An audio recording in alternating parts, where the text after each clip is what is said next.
Pernah tak anda rasa macam dah buntu? Duduk dalam satu rundingan penting tapi rasa macam tengah bercakap dengan dinding. Langsung tak ada jalan keluar. Hari ini kita akan kupas satu teknik yang nampak mudah tapi percayalah, ia boleh ubah terus cara anda berunding selama-lamanya. Ken, ini soalan yang selalu kita tanya. Kenapa ada perbincangan yang kita keluar rasa seronok? Semua pihak dapat apa yang dia nak. Win-win. Tapi, ada juga perbincangan yang lain. Kita keluar rasa sakit hati, tegang, malah hubungan pun boleh jadi rosak. Apa bezanya tu?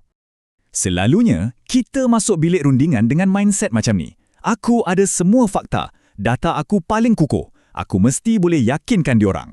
Tapi, realitinya, kekuatan hujah semata-mata tak cukup. Kalau kita cuma harapkan logik dan fakta, ia ibarat kita masuk bertarung tapi dengan sebelah tangan terikat di belakang. Jadi, apa kata kita pandang masalah ni macam satu teka-teki, satu puzzle yang nampak macam rumit gila tapi sebenarnya ada jalan penyelesaian yang sangat mudah dan bijak. Dan hari ni, kita nak selesaikan teka-teki ni sama-sama. Ini dia jawapannya. Inilah kepingan puzzle yang paling penting. Kemenangan dalam rundingan bukan milik orang yang paling lantang berhujah atau yang datanya paling banyak. Tapi, ia milik orang yang ada keupayaan untuk melihat satu situasi yang sama dari pelbagai cermin mata yang berbeza. Okey, jadi rahsianya terletak pada sudut pandang. Kita dah tahu dah, persoalannya sekarang, macam mana kita nak guna kuasa ni? Macam mana kita nak latih otak kita untuk jadi fleksibel, untuk boleh lompat-lompat dari satu perspektif ke perspektif yang lain? Jom kita tengok. Sebenarnya ada nama pun untuk teknik ni. Ia dipanggil perceptual positions atau dalam bahasa kita, posisi persepsi. Teknik ni datang dari buku NLP at Work dan ia bukan sihir ya. Ia satu kaedah yang sangat sistematik untuk kita alihkan cara kita melihat sesuatu supaya kita dapat gambaran penuh, bukannya sebahagian je. Okey, teknik ni dipecahkan kepada 3 posisi strategik. 3 langkah je, sangat praktikal dan anda boleh terus guna lepas ni. Dah sedia? Formulanya senang sangat nak ingat. Pertama, kita berdiri teguh dalam kasut kita sendiri. Kedua, kita cuba pula pakai kasut orang lain. Dan yang ketiga, kita undur ke belakang dan jadi pemerhati. Jom kita lihat satu persatu.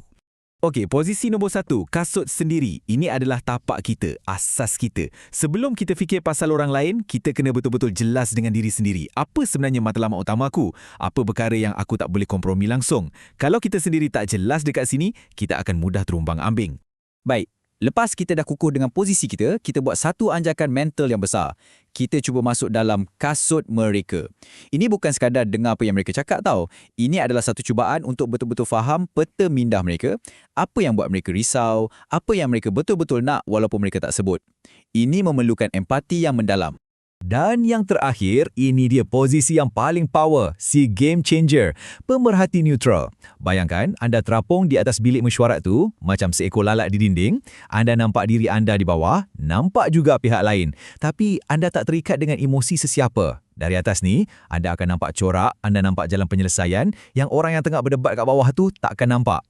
Bila anda dah mahir menari antara ketiga-tiga posisi ni, dari kasut sendiri, lompat ke kasut mereka, kemudian terbang sebagai pemerhati dan patah balik, percayalah, satu keajaiban akan mula berlaku dalam setiap rundingan anda.